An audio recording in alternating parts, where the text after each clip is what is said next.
Arcadian Vanguard presents The Wrestling News in your daily wrestling newscast for Friday, April 28th, 2023. Good morning, I'm Mike Sempervive.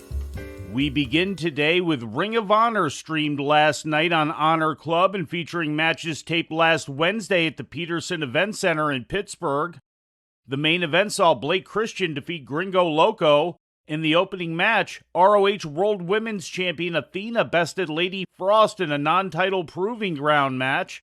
In other results, Lee Moriarty beat Rocky Romero, Sky Blue pinned Diamante, The Dark Order defeated the Trustbusters, Brian Cage, co-holder of the ROH six-man tag team title, beat Leon Ruffin by submission, and Roosh and Preston Vance went over the Infantry. Also on the show, Christopher Daniels announced his intention to challenge Samoa Joe for the ROH World TV title on next week's episode. If I'm going to swing, I'm going to swing for the fences. And with that in mind, I bring up the name of the current Ring of Honor TV champion, Samoa Joe. Now, Joe, you and I, we've got a history that's long and drenched in blood, mostly mine. We've been friends. We've been enemies, we've been opponents, and we've fought tooth and nail for the things that we wanted.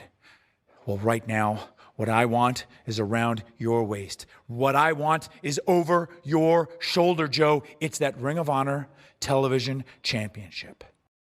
In ratings news, last Wednesday's AEW Dynamite drew a total audience of 863,000 to TBS, up 4% from last week's 830,000. According to Showbuzz Daily. In the key 18 to 49-year-old demographic, the show drew a .28 rating, even with last week, according to WrestleNomics. The episode came in 9th place for the evening in the key demo on cable TV, down from 7th place for last week's episode. In injury news, both Grayson Waller and NXT Women's Champion Indy Hartwell were injured during last Tuesday's Spring Breakin' episode of NXT, according to a report from Brian Alvarez of Figure 4 Weekly. Waller's knee reportedly gave out during his match with NXT champion Carmelo Hayes, with the two performers going to the finish of the match shortly after. Hartwell sustained an ankle injury during her three-way title defense against Tiffany Stratton and Roxanne Perez, reportedly due to a dive to the outside of the ring from Stratton. In another NXT injury, Sol Ruca has sustained a torn ACL, according to a report in the Wrestling Observer newsletter. The sneak attack angle involving Ruca that was included in last Tuesday's episode was reportedly written into the show to explain Ruca's legitimate injury and the time away she will need to recover. Ruca's last match to date was a tag team encounter in which she and Danny Palmer defeated Lash Legend and Jakara Jackson at an NXT house show in Largo, Florida on April 14th. In Impact Wrestling news, Deonna Purrazzo made the first defense of her current reign as Impact Knockouts World Champion last night on Impact on Access TV, defeating Taylor Wilde in a match taped April 17th at the Rebel Entertainment Complex in Toronto, Ontario. The Coven attacked Purrazzo after the match, but Jordynne Grace hit the ring to make the save and shake hands with the champion, who had just defeated her for the belt the night before the tapings at Impact Rebellion. Oh, God! King assaulting Purrazzo from behind. And Purrazzo not letting that stand, fighting back. Oh, that's 2-on-1. The Coven assaulting the champion. And the numbers advantage, like it often is just too much. Come on. Oh, wait a minute. Look, it's the juggernaut Jordynne Grace. Purrazzo's opponent at Rebellion now coming to her aid. Grace attacking King, backing up Purrazzo. Wild jumped out of the ring. Ooh. And down goes King.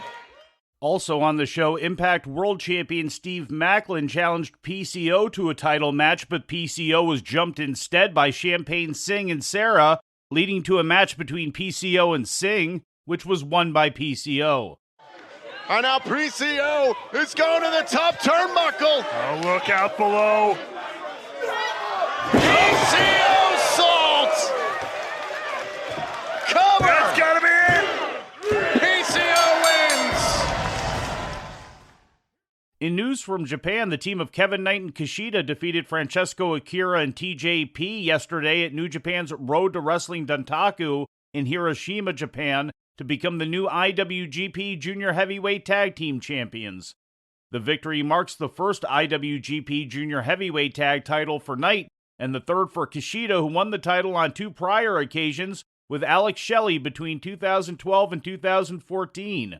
The reign of Akira and TJP was stopped at 311 days.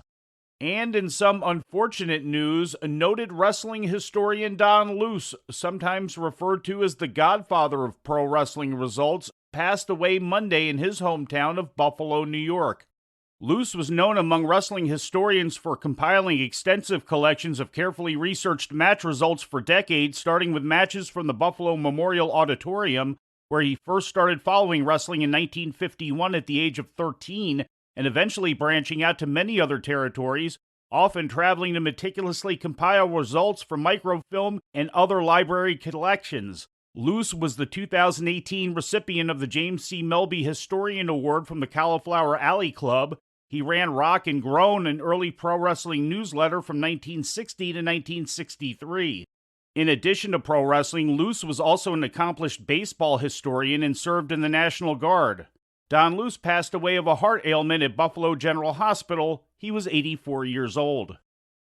And before we leave you today, we'd like to remind you that however you consume your content, you can find the wrestling news 24 hours a day and 7 days a week across social media. On Twitter, follow us at Wrestling News AV. Our Facebook page is also Wrestling News AV. The Wrestling News can also be found on the Arcadian Vanguard YouTube page. And for those who utilize Amazon Echo devices, just tell Alexa to play the Wrestling News podcast. And remember to make sure you add podcast at the end. Once again, for daily updates, breaking news, and more, follow the Wrestling News across social media. And that's the news for today. If anything happens, we will be here to tell you about it. No clickbait, no paywall, just the Wrestling News. The Wrestling News is a division of Arcadian Vanguard, and the Wrestling Newscast is a production of the Arcadian Vanguard Podcast Network.